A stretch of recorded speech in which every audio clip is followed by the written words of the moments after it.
Hello everyone, welcome back to NJ classes. Guys, आज की start class में हम कंटिन्यू करने जा रहे हैं टॉपिक गोल्जी बॉडी को ही।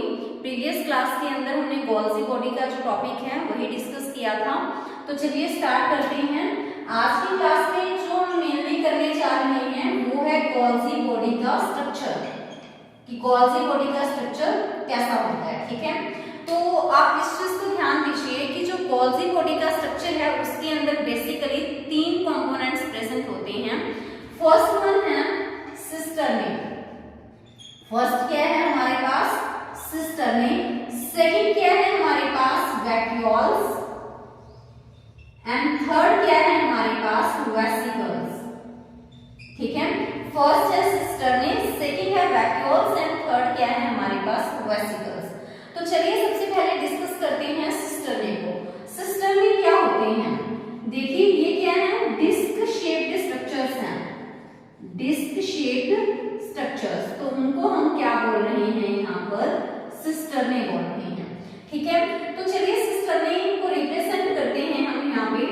तो ये जो हम रिप्रेजेंट करने जा रहे हैं, ये किसको रिप्रेजेंट कर रहे हैं हम? सिस्टर्नी को। किसको रिप्रेजेंट कर रहे हैं हम? सिस्टर्नी को। ठीक है, इस तरह से ये डिस्क शेप्ड स्ट्रक्चर्स हैं जो कि रिप्रेजेंट करते हैं यहाँ पे सिस्टर्नी को।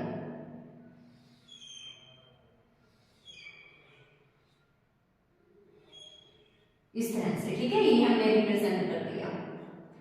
तो अभी देखिए कि ये एक सिस्टर्नी है, ये अलग से सेकंड सिस्टर्नी, और ये हमारे पास थर्ड सिस्टर्नी। तो इस तरह से काफी सारे सिस्टर्नी यहाँ पे प्रेजेंट होते हैं। और सिस्टर्नी प्रेजेंट कितने रहेंगे वो डिपेंड करेगा कि हम एनिमल सेल की बात कर रहे हैं या फिर प्लांट सेल की। ये आपको पता है कि पर गोल्जी बॉडी जो नंबर ऑफ सिस्टर्नी है उनका नंबर भी क्या करेगा? सिस्टर्नी का नंबर वेरी करता है। ठीक है, तो यहाँ पे मैंने टोटली 3 सिस्टर्नी रिप्रेजेंट किए हैं, 1, 2 एंड ये क्या है हमारे पास? Third cisternae.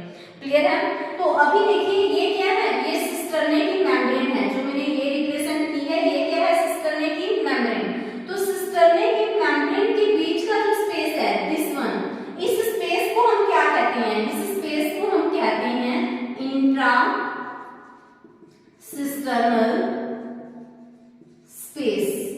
क्या कहेंगे इसको? Intra cisternal space. ठीक है, तो intra means with in, cisternal space मतलब सिस्टर्नी की जो मेम्ब्रेन है उनके बीच का जो स्पेस है, तो उसको हम क्या कहेंगे? Intra cisternal space. तो it means intra cisternal space क्या होता है? Space present within cisternae. Cisternae के बीच जो स्पेस प्रेजेंट है तो उसको हम क्या कहेंगे? इंट्रा सिस्टर्नल स्पेस, या फिर हम कह सकते हैं space present between cisternal membranes. ठीक है, आप कुछ भी राइट कर सकते हैं कि जो सिस्टर्नल मेम्ब्रेन है, जैसे ये और ये, इसके बीच का जो स्पेस है तो उसको हम क्या कह देते हैं? इंट्रा सिस्टर्नल स्पेस, या फिर space present within cisternae. तो सिस्टर्नी के बीच का जो स्पेस है उसको भी हम क्या कह सकते हैं? Intra cisternal space. क्लियर है? तो नेक्स्ट वन आप इस चीज को ध्यान से देखिएगा कि ये क्या है? Intra cisternal space. ठीक है, इस इंट्रा सिस्टर्नल स्पेस के अंदर जहां पर अभी मैं ब्लू डॉट से रिप्रेजेंट कर रही हूं, तो ये इंट्रा सिस्टर्नल स्पेस के अंदर क्या प्रेजेंट होते हैं? एंजाइम प्रेजेंट होते हैं। ठीक है, क्या प्रेजेंट होते हैं यहाँ पे? एंजाइम। इस इंट्रा सिस्टर्नल स्पेस के अंदर क्या प्रेजेंट रहेंगे? Basically enzyme. तो वो एंजाइम है कौन कौन से? Mainly acid फोस्फेटेज। मेनली क्या एंजाइम वहां पे प्रेजेंट रहेंगे? एसिड फोस्फेटेज। और यही एंजाइम स्पेसिफिक होते हैं किसके लिए? लाइसोसोम के लिए। ठीक है, वहां पर भी यही एंजाइम है वो प्रेजेंट होते हैं। तो इट मींस अभी तक हमने क्या पढ़ा कि गोल्जी बॉडी के अंदर सिस्टर्नी होते हैं। ठीक है, और वो सिस्टर्नी जो प्रेजेंट रहेंगे, इनके अंदर अगर हम एक सिस्टर्नी की बात करें तो उनकी मेम्ब्रेन के बीच का जो स्पेस है, यानी कि एक सिस्टर्नी के अंदर का जो स्पेस है उसको हमने बोल दिया इंट्रा सिस्टर्नल स्पेस। ठीक है, और इसी इंट्रा सिस्टर्नल स्पेस के अंदर एंजाइम प्रेजेंट रहेंगे स्पेसिफिक हैं लाइसोसोम के लिए, वो आप पढ़ोगे भी जब हम लाइसोसोम के बारे में पढ़ेंगे। नेक्स्ट सेल ऑर्गेनल हमें लाइसोसोम ही पढ़ना है, ठीक है। अभी देखिए ये सिस्टर में है, ये सेकंड सिस्टर में है, इनके बीच का जो गैप है ये वाला, ठीक है, जिसको अभी मैंने ग्रीन मार्कर से रिप्रेजेंट कर रही हूँ। तो ये क्या हो गया, ये दो सिस्टरने के बीच का स्पेस है। ये क्या है, दो सिस्टरने के बीच का स्पेस है, ठीक है। तो दो सिस्टरने के बीच, ये एक सिस्टरने है, ये दूसरा सिस्टरने है, इनके बीच का जो स्पेस होगा इसको हम क्या बोल देते हैं, इसको हम बोलते हैं इंटरसिस्टर्नल स्पेस। इंटरसिस्टर्नल स्पेस, इंटर का मतलब क्या है, इंटर मींस दो सिस्टरने के बीच का, इंट्रा मतलब विद इन, यानी कि यहाँ पर जो सिस्टरने के बीच जो स्पेस प्रेजेंट है, ठीक है। तो सिस्टरने के बीच में जो स्पेस है दैट इज इंट्रासिस्टर्नल स्पेस, और दो सिस्टरने के बीच का जो गैप है जिसको मैंने यहाँ पे ग्रीन मार्कर से रिप्रेजेंट किया है दैट इज इंटरसिस्टर्नल स्पेस, ठीक है। इसी इंटरसिस्टर्नल स्पेस के अंदर क्या प्रेजेंट होगा, इस इंटरसिस्टर्नल स्पेस के अंदर बेसिकली एक मैटर प्रेजेंट रहेगा जिसको हम बोल देते हैं इंटरसिस्टर्नल मैटर। क्या बोल देते हैं उसको हम, इंटरसिस्टर्नल मैटर, यानी कि जो ये ग्रीन है, ठीक है, ये वाला तो इंटरसिस्टर्नल स्पेस है, जो मैंने ग्रीन से रिप्रेजेंट किया है ये क्या है, इंटरसिस्टर्नल मैटर। सिस्टर्नल मैटर क्या काम करेगा इस इंटरसिस्टर्नल मैटर का, ये क्या करेगा, ये सिस्टरने को इकट्ठे बाइंड करके रखने में हेल्प करेगा, ठीक है। ये क्या करेगा, बाइंड करेगा किसको, सिस्टरने को। तो गोल्जी बॉडी के अंदर सिस्टरने को बाइंड करके रखने का काम कौन करेगा, इंटरसिस्टर्नल मैटर, ठीक है। तो अभी देखिए कि जो गोल्जी बॉडी है तो वो हम उसकी बात कर रहे हैं अभी उनके सिस्टरने की, ठीक है। तो इनके सिस्टरने के अंदर में क्या प्रेजेंट होता है, इनके सिस्टरने में पोलैरिटी होती है। पोलैरिटी इन दी सेंस कि यहाँ पर क्या होता है, एक हमारे पास कनकेव साइड होती है, एक होती है कनकेव साइड और दूसरी क्या होती है यहाँ पर कॉन्वेक्स साइड, ठीक है। तो इनके अंदर एक कनकेव साइड प्रेजेंट होती है तो दूसरी क्या होती है, कन्वेक्स साइड। तो अगर हम यहाँ पर रिप्रेजेंट करें तो कनकेव साइड कौन सी है और कन्वेक्स साइड कौन सी है, उस चीज को ध्यान दीजिएगा। तो ये क्या है यहाँ पे, ये है कनकेव साइड, ये क्या है कनकेव साइड, और ये वाली क्या है कन्वेक्स साइड, ठीक है। अगर हम इसको रिप्रेजेंट करें तो this one is convex side और ये क्या है कनकेव साइड। अभी देखिए कि जो कनकेव साइड है, कनकेव साइड को और क्या कहा जाता है, कनकेव साइड को हम बोलते हैं ट्रांसफेस। क्या बोलते हैं उसको, ट्रांसफेस। और उसको क्या बोलते हैं कनकेव साइड को, देखो आप पढ़ोगे आगे इसके बारे में कि यहाँ पे क्या होगा, वेसिकल फ्यूज होते हैं और वहां से वेसिकल बाहर निकलते हैं, ठीक है। तो इसी वजह से इस फेज को क्या कहा जाता है, इस फेज को हम बोलते हैं मैच्योरेशन फेज, मैच्योरेशन फेज। और यहां से वेसिकल बाहर भी जाएंगे। और जो कन्वेक्स साइड है इसको हम क्या बोलते हैं, फॉर्मेशन फेज, फॉर्मेशन फेज, या फिर इसको बोल दिया जाता है सिस फेज, ठीक है। तो आई थिंक गाइस सिस्टरने के बारे में इतना आपको क्लियर होगा, बाकी फिर हम नेक्स्ट स्लाइड के अंदर। हाँ जी गाइस देखिए प्रीवियस स्लाइड के अंदर हमने किया था कि जो गोल्जी बॉडी है उनके अंदर अगर हम पोलैरिटी के बेसिस पे देखें तो उसके अंदर टू साइड्स होती हैं, concave side and convex side, ठीक है। तो इसको हम राइट कर देते हैं कनकेव साइड, ठीक है। और ये कौन सी साइड है, कन्वेक्स साइड, क्लियर है। जो कन्वेक्स साइड है उसको हम और क्या कह सकते हैं, सिस फेज या फिर फॉर्मेशन फेज, ठीक है। और जो कनकेव साइड है उसको हम कह सकते हैं ट्रांस फेज या फिर उसको कह सकते हैं मैच्योरेशन फेज, ठीक है। तो अभी देखिए कि जो कन्वेक्स साइड है क्या होगा एक्चुअल में कि जो पोलैरिटी के बेस पे, जैसा कि मैंने आपको प्रीवियस स्लाइड में बताया कि इसके अंदर दो साइड है, एक कन्वेक्स साइड है और एक कनकेव साइड है, ठीक है। तो अभी क्या होता है, जैसा कि मैंने आपको बताया था कि जो गोल्जी बॉडी है, गोल्जी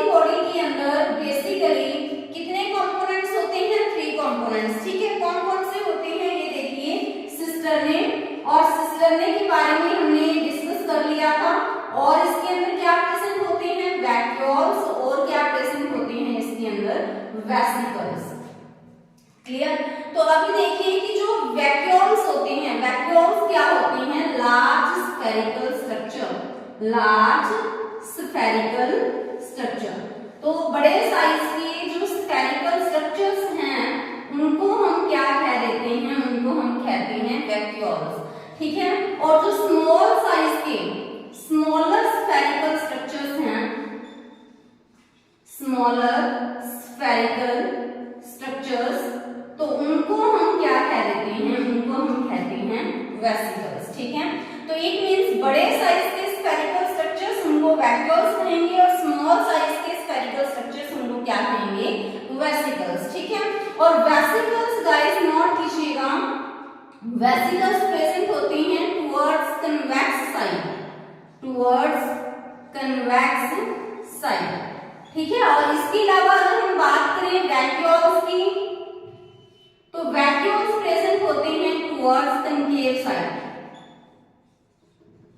ठीक है। तो ये इनके अंदर मेन डिफरेंस भी है कि जो वैक्यूल्स हैं वो कनकेव साइड प्रेजेंट रहेंगे, वेसिकल्स हैं वो कन्वेक्स साइड प्रेजेंट रहेंगे। ठीक है। और जो वैक्यूल्स होते हैं वो साइज में बड़े होंगे, लार्ज स्फेरिकल स्ट्रक्चर, और जो वेसिकल्स होते हैं वो स्मॉलर स्फेरिकल स्ट्रक्चर्स होते हैं। Is it clear.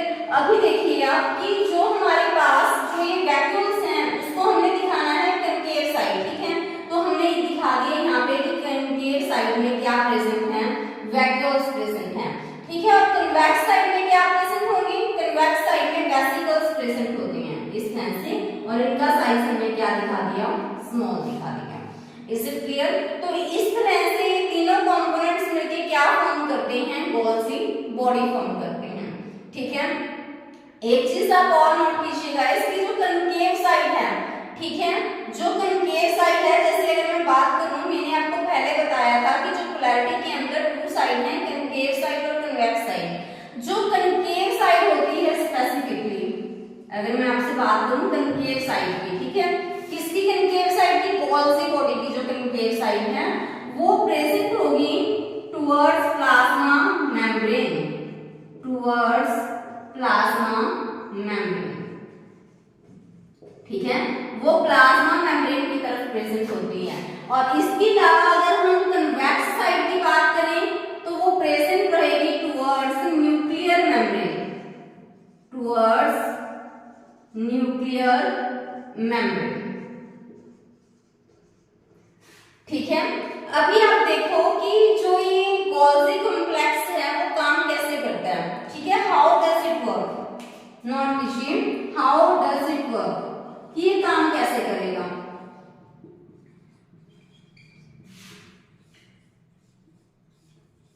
ठीक है। तो देखो आपने ना प्रीवियस वीडियोस के अंदर देखा था जब हमने ईआर के बारे में पढ़ा, और आपको पता है कि ईआर के अंदर क्या होता है कि ईआर के अंदर जब वेसिकल्स बनते हैं, स्पेशली कैसे बनते हैं वो वेसिकल, ईआर के अंदर हम स्पेसिफिक जब बात करते हैं सिस्टर्ने की, सिस्टर्ने, एंड सेकंड वन हम बात करते हैं ट्यूब्यूल्स की। ठीक है। आप ध्यान दीजिए कि जो सिस्टर्ने और ट्यूब्यूल दोनों की बडिंग से ही क्या बनती है, दोनों की बडिंग से ही वेसिकल्स बनते हैं। वेसिकल इधर की बनेगी और वेसिकल इधर की बनते हैं। बट इन वेसिकल के अंदर ये कैसे वेसिकल होते हैं, जिनके अंदर प्रोटीन होगा, जो सिस्टर्ने की बडिंग से बनते हैं। और जो ट्यूब्यूल की बडिंग से बनते हैं ये ऐसे वेसिकल्स होते हैं जिनके अंदर क्या प्रेजेंट होंगे, लिपिड प्रेजेंट होंगे। तो इट मींस ये तो क्लियर है कि ईआर के अंदर क्या होता है कि जो सिस्टर्ने और ट्यूब्यूल्स की बडिंग से क्या बनते हैं, वेसिकल बनेंगे। ठीक है। तो आप ध्यान दीजिए कि क्या हुआ, अगर मैं यहाँ पे बोलूं कि जो एंडोप्लाज्मिक रेटिकुलम ने चाहे तो प्रोटीन सिंथेसिस किया चाहे लिपिड सिंथेसिस किया, ठीक है, तो किसकी फॉर्म में पैक हो जाता है, वेसिकल की फॉर्म में, क्योंकि जो सिस्टर्ने और ट्यूब्यूल दोनों की बडिंग से क्या बन रही है, वेसिकल। तो अगर सिस्टर्ने की बडिंग से बने हैं तो ऑब्वियस सी बात है सिस्टर्ने मेनली प्रेजेंट होते हैं आर के अंदर, तो ऐसे में वेसिकल के अंदर क्या प्रेजेंट होगा, प्रोटीन प्रेजेंट होंगे।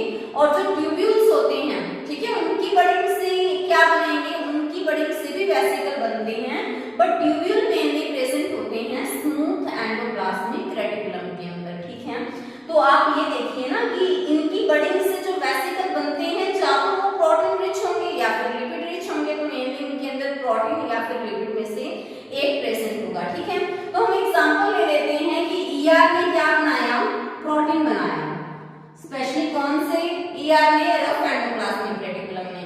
तो वो प्रोटीन किसकी फॉर्म में, देखो अगर प्रोटीन बनाया है तो मेनली वो सिस्टर ने होंगे ना उसके अंदर, आरईआर के अंदर, तो वो प्रोटीन अपने आप को वेसिकल, जब उसकी बडिंग होगी तो वेसिकल निकलेगा, तो उस वेसिकल के अंदर क्या है, प्रोटीन है। तो वी कैन से कि जो प्रोटीन है उसको पैक हो चुका है वो वेसिकल के अंदर, ठीक है। तो एंडोप्लाज्मिक रेटिकुलम ने जैसे प्रोटीन बनाया तो वो प्रोटीन पैक हो गया किसके अंदर, वेसिकल के अंदर, पैक हो गया किसके अंदर, वेसिकल के अंदर। तो मान लीजिए कि यहाँ पे क्या हो गया, यहाँ पे एक वेसिकल है जो कि कहाँ से आया है, ये वेसिकल ईआर से आया है, एंडोप्लाज्मिक रेटिकुलम से। और कैसा वेसिकल है, जिसके अंदर प्रोटीन है। मान लीजिए कि वो सिस्टरने की बडिंग से बना है, तो वो जितना भी प्रोटीन था वो पैक हो चुका है किसके अंदर, वेसिकल के अंदर। तो मैंने एग्जांपल ले लिया, ठीक है। अभी क्या होगा, जैसे ही वेसिकल जो कि एंडोप्लाज्मिक रेटिकुलम से आया है, तो वो वेसिकल इस मेम्ब्रेन के साथ फ्यूज हो जाएगा, ठीक है। तो मैं यहाँ पे दिखा देती हूँ इसको कि ये वेसिकल इस मेम्ब्रेन के साथ फ्यूज हो गया। तो आप क्या दिखाओगे इसको कि ईआर से जो वेसिकल आया वो वेसिकल जो गोल्जी बॉडी है, ठीक है, जो ये हमारे पास सिस्टरने है, ठीक है, सिस्टरने के किस फेस के साथ मिक्स हो चुका है, वो सिस फेस के साथ कंबाइन हो चुका है, ठीक है। ये जो हमारे पास सिस्टरने है ना, ठीक है, ये तो सिस्टरने जो इस तरफ प्रेजेंट है उसको तो हम बोल देते हैं ट्रांस फेस, और ये आपको पता ही है ये कौन सा फेस है, सिस फेस, ठीक है। और ये वाले कौन से सिस्टरने हैं, ये है मीडियल सिस्टरने, जो बीच वाले रह जाते हैं, क्लियर है। तो जैसे ही एंडोप्लाज्मिक रेटिकुलम से वेसिकल आया तो वेसिकल किसके साथ जाकर जुड़ जाता है, सिस फेस के साथ, गोल्जी बॉडी के, ठीक है। तो जैसे ही वो वेसिकल जिसके अंदर प्रोटीन पैक है वो क्या हो गया, कंबाइन हो गया किसके साथ, with cis face of the Golgi body, with cis face of Golgi body। तो Golgi body के cis face के साथ वो जाकर कंबाइन हो गया, ठीक है। तो आफ्टर दैट क्या होगा, आपको पता ही है कि यहाँ पे जैसे ही जाएगा ये, तो क्या होते जाएगी उसकी मॉडिफिकेशन, ठीक है। Golgi body के अंदर मेनली क्या काम होगा कि उसकी मॉडिफिकेशन होगी। तो गोल्जी बॉडी के अंदर मॉडिफिकेशन आएगी, ठीक है। जैसे ही ये प्रोटीन गया यहाँ पे इनसाइड, तो देखो वेसिकल है, इसके साथ कंबाइन हो गया, यानी कि प्रोटीन अंदर गया, बट प्रोटीन जाएगा अंदर, बट बाहर जब वो निकलेगा तो उसकी मॉडिफिकेशन होगी। जैसे मान लीजिए कि अगर यहाँ पे प्रोटीन एंटर हुआ है ना, तो हो सकता है कि वो ग्लाइकोप्रोटीन की फॉर्म में रिलीज हो, है ना। अगर यहाँ पे लिपिड एंटर हुआ है, रिलीज जब वो होगा तो हो सकता है कि वो ग्लाइकोलिपिड की फॉर्म में रिलीज हो। तो समझ रहे हो ना कि उसके अंदर मॉडिफिकेशन होगी। यही मैं आपको बताना चाह रही हूँ कि आफ्टर दैट जैसे ही वो इसके अंदर कंबाइन हो गया, प्रोटीन गया अंदर, तो यहाँ पे क्या होगा, उसकी मॉडिफिकेशन होती जाएगी, ठीक है। तो यहाँ पे क्या होगी, मॉडिफिकेशन आएगी, ठीक है। जैसे ही मॉडिफिकेशन आएगी, ठीक है, तो आफ्टर दैट जो सब्सटेंसेस है वो कहाँ चले जाएंगे, यहाँ इकट्ठे हो जाएंगे। सब्सटेंसेस हैं वो यहाँ इकट्ठे हो जाते हैं, ठीक है। तो सब्सटेंसेस हैं वो कहाँ चले जाते हैं, वो जाकर स्टोर हो जाते हैं गोल्जियन वैक्यूल के अंदर, ठीक है। तो ये जो मेरे यहाँ पे ये क्या है, ये है गोल्जियन वैक्यूल। जो ये स्मॉलर पार्ट है ये वाले, ये है हमारे पास गोल्जियन वैक्यूल, ठीक है। तो अभी क्या होगा कि जैसे ही जो मॉडिफाइड मटेरियल यहाँ गोल्जियन वैक्यूल के अंदर आकर इकट्ठा हो गया, आफ्टर दैट क्या होगा कि जो ये गोल्जियन वैक्यूल है इनका साइज क्या हो जाएगा, ऐसे बड़ा होता जाएगा, ठीक है। इनका साइज क्या हो जाएगा, इंक्रीज हो जाएगा। किसका साइज इंक्रीज हो जाएगा, साइज इंक्रीज गॉसियन वैक्यूल का। ठीक है, तो जैसे ही गॉसियन वैक्यूल का साइज बड़ा हो जाएगा तो जो ये गॉसियन वैक्यूल है यहाँ से क्या हो जाते हैं, हट जाएंगे, रिमूव हो जाएंगे, पिंच ऑफ हो जाते हैं, यहाँ से अलग हो जाते हैं।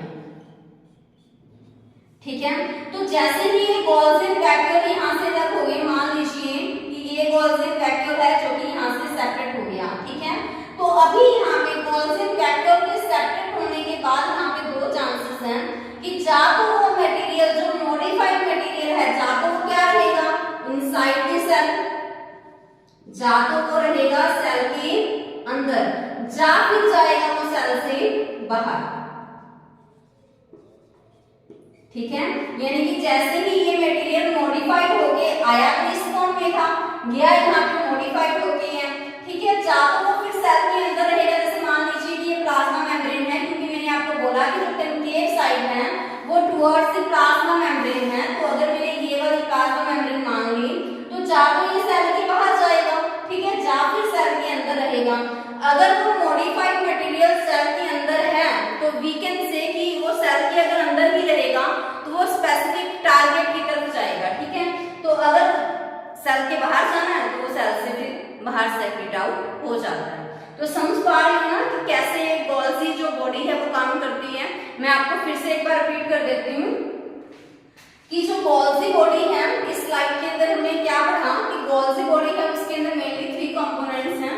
कौन कौन से, सिस्टर्नी, वैक्यूल्स एंड वेसिकल्स। ठीक है, जो वैक्यूल्स होते हैं वो लार्ज स्फेरिकल स्ट्रक्चर्स हैं, वेसिकल्स हैं वो क्या होते हैं, स्मॉलर स्फेरिकल स्ट्रक्चर्स होते हैं। बट एक और डिफरेंस भी है कि जो वैक्यूल्स हैं वो प्रेजेंट होते हैं टुवर्ड्स कनकेव साइड और जो वेसिकल्स होते हैं वो प्रेजेंट होते हैं टुवर्ड्स कन्वेक्स साइड। ठीक है, और सिस्टर्नी की जब हमने अरेंजमेंट की तो मैंने आपको ये भी बोला कि जो कनकेव साइड है सिस्टर्नी के अंदर, ठीक है, तो वो प्रेजेंट होगी टुवर्ड्स द प्लाज्मा मेम्ब्रेन और जो कन्वेक्स साइड है वो प्रेजेंट होगी टुवर्ड्स द न्यूक्लियर मेम्ब्रेन। ठीक है, तो अभी देखिए कि ये काम कैसे करेगा। तो हमने मान लिया कि जो एंडोप्लाज्मिक रेटिकुलम ने प्रोटीन सिंथेसिस की, तो हमें पता है कि प्रोटीन सिंथेसिस मेनली सिस्टर्नी के अंदर होगी, है ना। क्यों, क्योंकि जो आरईआर है तो आरईआर के अंदर तो मेनली सिस्टर्नी प्रेजेंट होते हैं ना, तो आरईआर है तो हमने मान लिया कि वहां पे क्या किया कि वहां पर प्रोटीन बना, और वो प्रोटीन जब उस सिस्टर्नी के अंदर बड़ी होगी तो वहां से वेसिकल तो निकलेंगे ना, तो उस वेसिकल के अंदर प्रोटीन पैक है। तभी मैंने आपको यहाँ पे बोला कि जो एंडोप्लाज्मिक रेटिकुलम में जो प्रोटीन बनाए वो पैक हो चुके हैं वेसिकल की फॉर्म में। तो यहाँ पे हमने लिया कि यहाँ पे जो वेसिकल है इसके अंदर प्रोटीन है और ये एंडोप्लाज्मिक रेटिकुलम से वेसिकल आ गया। ठीक है, तो आरईआर तो वैसे भी न्यूक्लियर मेम्ब्रेन के नजदीक होते हैं और ऊपर से कन्वेक्स साइड भी न्यूक्लियर मेम्ब्रेन की तरफ है, तो वहां से क्या आ गया हमारे पास वेसिकल आ गया। तो वो वेसिकल इस स्पेस के साथ जाकर कंबाइन हो जाएगा। उसके बाद जैसे ही वो अंदर एंटर कर गया तो अंदर तो जाकर क्या होगी, मॉडिफिकेशन होगी। वो फिर मॉडिफाइड मटेरियल यहाँ पे गॉल्जियन जो वैक्यूल है वहां जाकर जो स्वॉलन पार्ट है वहां जाकर इकट्ठा हो जाएगा और धीरे धीरे ये वैक्यूल्स बड़े होते जाएंगे और यहाँ से पिंच्ड ऑफ हो जाएंगे। तो जो मॉडिफाइड मटेरियल रिलीज हुआ कहां पर, मैच्योरेशन फेज की तरफ, ट्रांस फेज की तरफ। तभी मैंने आपको बोला था कि इस तरफ तो वेसिकल एंटर करेंगे, वेसिकल रिलीज आउट किस मतलब साइड से होते हैं, कनकेव साइड से, तभी हम उसको मैच्योरेशन फेज बोलते हैं। ठीक है, तो गॉल्जी बॉडी का मेन काम क्या रहेगा, मॉडिफिकेशन करवाने का। समझ रहे हो ना। तो आफ्टर दैट जो मॉडिफाइड मटेरियल है हो सकता है कि वो सेल के अंदर रहे, एक स्पेसिफिक टारगेट बोल देते हैं जहां पे उसने जाकर वर्क करना है, या फिर वो सेल से बाहर से फीट आउट भी हो सकता है। ठीक है, तो आई थिंक गाइस ये क्लास है वो आपको समझ आई होगी। अगर आपको क्लासेस अच्छी लगी तो वीडियो को लाइक जरूर कीजिएगा और मैक्सिमम अपने फ्रेंड्स के साथ शेयर कीजिएगा। बाकी जो फंक्शंस हैं गॉल्जी बॉडी के वो हम नेक्स्ट वीडियो के अंदर डिस्कस करेंगे। Thank you, have a nice day.